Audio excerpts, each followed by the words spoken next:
Masa pandemi COVID-19 saat ini, peran perempuan kian berlipat ganda. Para perempuan memfungsikan perannya sebagai ibu rumah tangga, guru pengajian yang mendampingi anak-anak mereka saat sekolah dari rumah.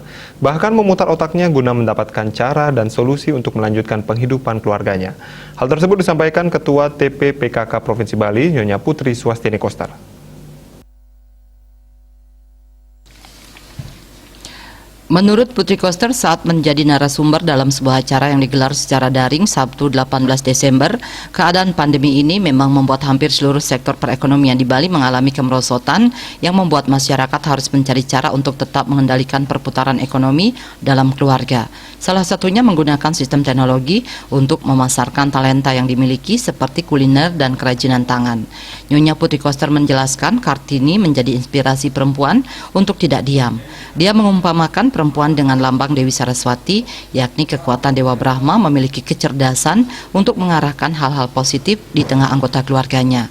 Seorang perempuan tetap akan menjadi benteng dalam rumah tangga yang berperan dalam fungsi domestiknya untuk mendidik anak-anak yang berkarakter dan berbudi pekerti sekaligus menyalurkan kasih sayangnya. Untuk itu pihaknya mengajak ibu-ibu di seluruh Bali untuk tetap merangkul anak-anak dan anggota keluarga dengan kasih sayang dan cinta yang tulus demi memberi rasa aman dan nyaman bagi anggota keluarga. Saat terjadi masalah seperti saat pandemi, seluruh anggota keluarga akan menjadi kuat dan tumbuh rasa saling bahu-membahu dan gotong royong, terlebih mereka mampu menguasai informasi dan teknologi. Maka kerajinan IKM serta makanan dan minuman yang ditawarkan dapat dilakukan secara online.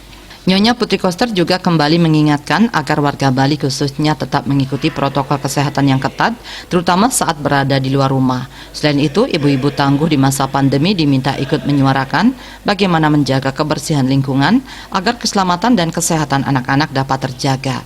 Widya Stuti, Bisnis Bali melaporkan.